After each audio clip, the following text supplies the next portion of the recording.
Oxygen ছাড়াই চলে গেছে, বিলিয়ন বিলিয়ন সেল মারা গেছে, কিন্তু আপনি টের পান না। কেন টের পান না? ওই কোষের বয়স কত বেঁচে থাকার?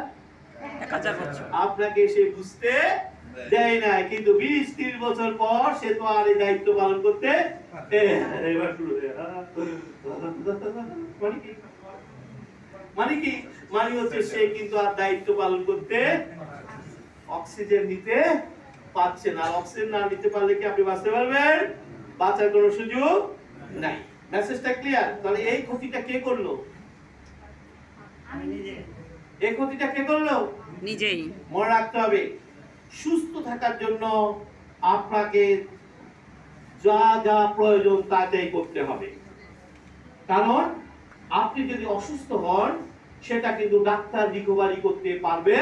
জোরে একটা হাততালি চাই। আগে মেসেজটা ক্লিয়ার? পৃথিবীর কোন ডাক্তার যদি আপনার রিকভারি করার পরেও মনে রাখতে হবে তার পেছনে ছিল কোনো না কোনো ভাবে নেচার কাজ করে গেছে। সেটা একটু পরে আমরা দেখবো কে কাজ করে গেছে। আমি আবার বলছি, দায়িত্ব ডাক্তারের কোনো ক্ষমতা নেই সেটা রিকভার করার, কোষকে আমার দায়িত্ব গ্রহণ করতে হবে। তাহলে আসেন, আমরা পেয়ে গেছি এই কোষ বেঁচে থাকে কি নিয়ে? কথা বলেন না কেন? না অন্য কিছু নিয়ে বেঁচে থাকে? তো অক্সিজেন তৈরি হয় কোথায়? প্রকৃতির গাছগাছালি প্রতি মুহূর্তে অক্সিজেন তৈরি করে বাতাসে ছেড়ে দিচ্ছে, আর আমরা সেই অক্সিজেন গ্রহণ করে বেঁচে আছি। খেয়াল রাখতে হবে, আজকে বাতাসে অক্সিজেন কম কেন জানেন? সব গাছগাছালি কেটে কি করে দেওয়া হচ্ছে? ডিফরেস্ট করে দেওয়া হচ্ছে। সারা ওয়ার্ল্ডে আজকে অক্সিজেন স্বল্পতা দেখা দিয়েছে, এবং এটার পেছনেও সে ডাক্তারি বিজনেস রয়েছে পরিকল্পিত। জোরে একটা হাততালি যায়। কোথায় আঘাতটা করতে হবে, কোথায় আঘাতটা করতে হবে তারা জেনে গেছে।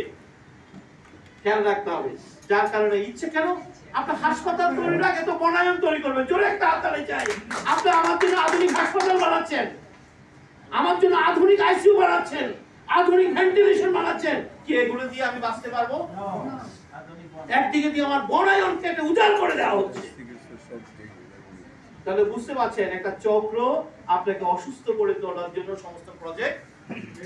কারণ আপনি অসুস্থ না থাকলে তার ব্যবসা জমবে। মেসেজ কি ক্লিয়ার? যাও টাকা সিদ্ধান্ত আপনাকে নিতে হবে, খেয়াল রাখতে হবে।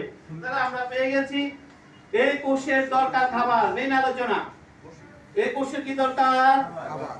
কোষের খাবারকে বলা হয় পুষ্টি। মনোযোগ দিয়ে শুনবেন আপনারা। মুখের খাবারকে বলা হয় ফুড। সৃষ্টিকর্তার রহস্য জানতেন, তাই তিনি খাবারের ভিতরে কোষের জন্য খাবার দিয়ে রেখেছেন। তাই আমরা খাবার খেয়ে বেঁচে যাই। জোরে একটা হাততালি চাই। খাবার খেয়ে বেঁচে যাই। তা আমরা কি খাবার খেয়ে বাঁচি নাকি ওষুধ খেয়ে বাঁচি? কিন্তু রোগীরা কি বলে? এমন এমন রোগী আছে কি বলে জানেন?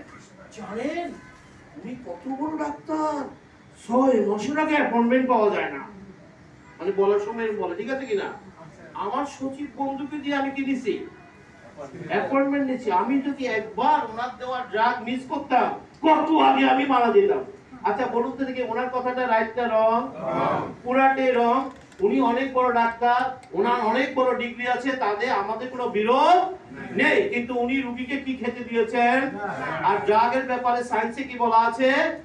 তাহলে ওনার কথাটা কি রাইট? আমি কথাটা ক্লিয়ার? আসলে আমার কমপ্লেইনটা শুরু হয়েছে কোষ যখন খাবার পায়নি। কোষের খাবার তৈরি হয় প্রকৃতির ঘরে, মুখের খাবার তৈরি হয় রান্নাঘরে। আমার মনে হয় এই কথাটি যদি আপনি বিশ্লেষণ করেন উত্তরটা পেয়ে যাবেন। কোষের খাবার কোথায় তৈরি হয়? মুখের খাবার। 40 বছর ধরে কার খাবার খাইছেন? আমেরিকাতে একটি গবেষণা হয়েছে, তারা দেখিয়েছে মাত্র 65 ডিগ্রি সেন্টিগ্রেড তাপমাত্রা যাওয়ার পর আপনার কোষীয় খাবারগুলো ড্যামেজ হতে থাকে। অথচ আমাদের খাবারগুলো এত সুস্বাদু করার জন্য 200-250 ডিগ্রি সেন্টিগ্রেড তাপমাত্রা রান্না করা হয়। তাহলে বলুন তো ওই খাবারে কোনো